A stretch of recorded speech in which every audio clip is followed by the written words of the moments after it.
வணக்கம். நம்ம மகாபாரதம் சொன்னாலே நம்ம மனசுக்கு வர்றது பெரிய பெரிய போர்க்களங்களும் வீரர்களோட முழக்கங்களும் தான் இல்லையா? ஆனா அந்த போரோட பேரிரைச்சலுக்கு பின்னாடி யாருக்கும் தெரியாம ரொம்ப ஆழமான சில கதைகள் ஒளிஞ்சிருக்கு. இன்னைக்கு நாம அப்படி ஒரு கதையை தான் பார்க்க போறோம். போரோட சத்தமெல்லாம் இல்லாத ஒரு அமைதியான குடிசையில் நடந்த ஒரு தெய்வீக சந்திப்பை பத்தி. இது மாதங்கியோட கதை. இந்த கேள்விதான் நம்ம பயணத்தோட தொடக்கப்புள்ளி.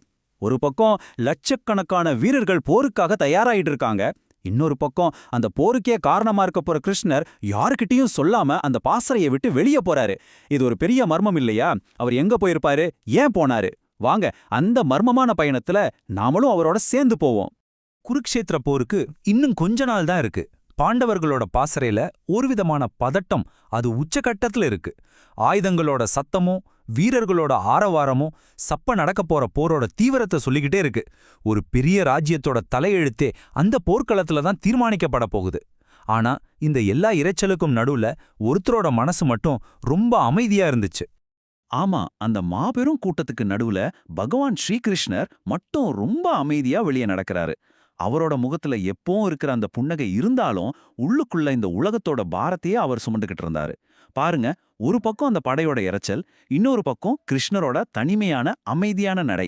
இது ரெண்டுக்கும் நடுவுல இருக்கிற அந்த வித்தியாசம் வரப்போற பெரிய நிகழ்வுகளுக்கு ஒரு முன்னறிவிப்பு மாதிரி இருந்துச்சு. அவர் எந்த ராஜாவையும் பார்க்க போகல, இல்ல எந்த தளபதிகிட்டையும் போர் யுக்திகளை பத்தி பேச போகல. அவரோட பயணம் அதிகாரம், போர் இதையெல்லாம் பற்றியதே இல்ல. அதையெல்லாம் விட்டு ரொம்ப தூரம் மனுஷங்களோட ஆரவாரமே இல்லாத ஒரு இடத்துக்கு அவர் போறாரு. அங்க அவர் வேற ஏதோ ஒன்ன தேடி போறாரு. அது என்னவா இருக்கும்? இப்போ கதையோட களம் அப்படியே மாறுது.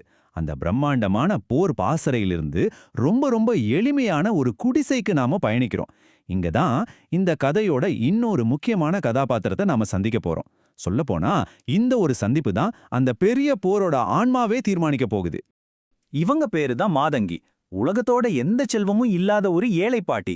ஆனா அவங்க கிட்ட விலை மதிக்கவே முடியாத ஒரு விஷயம் இருந்துச்சு.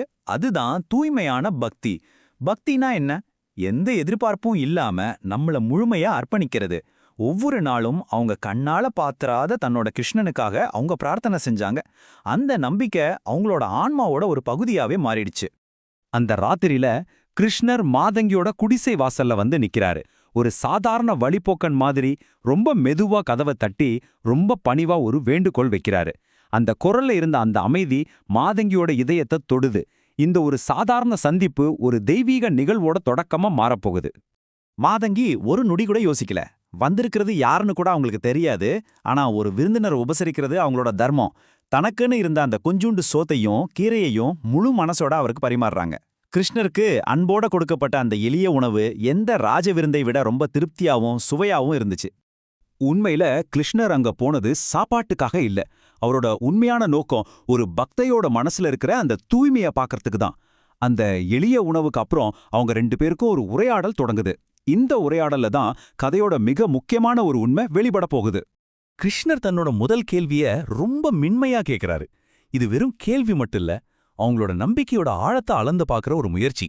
அவங்களோட பக்தி எந்த மாதிரியானதுன்னு அவர் மெதுவா தெரிஞ்சுக்க நினைக்கிறார். மாதங்கியோட பதில பாருங்க, எவ்வளவு எளிமையா ஆனா எவ்வளவு ஆழமா இருக்கு. அவங்களுக்கு எந்த சந்தேகமுமே இல்ல. கிருஷ்ணர் எங்க இருக்காரு, எப்படி இருக்காருன்னெல்லாம் அவங்களுக்கு தெரியாது. ஆனா அவர் இருக்காரு, அவர் தன்னை பார்த்துக்கிறாருங்கிற முழுமையான நம்பிக்கை அவங்க கிட்ட இருந்துச்சு. இதுக்கு பேரு தான் நிபந்தனையற்ற பக்தி. இப்போ கிருஷ்ணர் இந்த கதையோட மிக முக்கியமான இறுதியான கேள்வியை கேட்கிறாரு. இந்த கேள்விதான் மாதங்கியோட பக்தியோட உச்சக்கட்டத்தை நமக்கு காட்டப் போகுது. ஒருவேளை கடவுளே நம்ம முன்னாடி வந்து நின்னா நாம என்ன கேட்போம்? செல்வம், ஆரோக்கியம், நீண்ட ஆயுள், இப்படித்தானே? ஆனா மாதங்கியோட பதில் இது எல்லாத்தையும் தாண்டின ஒரு பதிலா இருக்க போகுது. இதுதான் இந்த கதையோட திருப்புமுனை.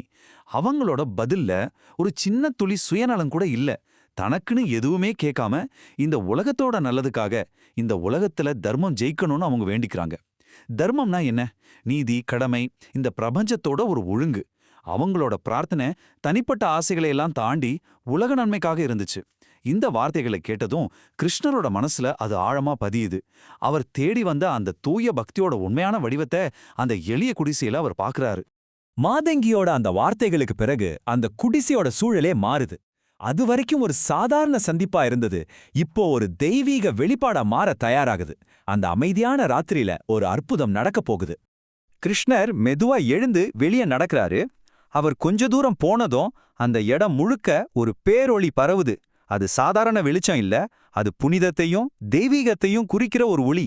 அந்த ஒளி பட்டதும் அந்த குடிசையும் அந்த காடும் கூட தெய்வீகத்தன்மையை அடைஞ்ச மாதிரி ஒரு உணர்வு. மாதங்கி அந்த ஒளிய பார்த்துட்டு வெளியே வராங்க. அங்க அவங்க முன்னாடி நின்னது ஒரு சாதாரண வழிபோக்கன் இல்ல. தன்னோட வாழ்நாள் முழுக்க அவங்க பூஜை செஞ்ச, தன்னோட இதயத்துல சுமந்த அவங்களோட கிருஷ்ணர் தன் கையில சுதர்சன சக்கரத்தோட தெய்வீக வடிவத்துல நின்னுட்டு இருந்தாரு.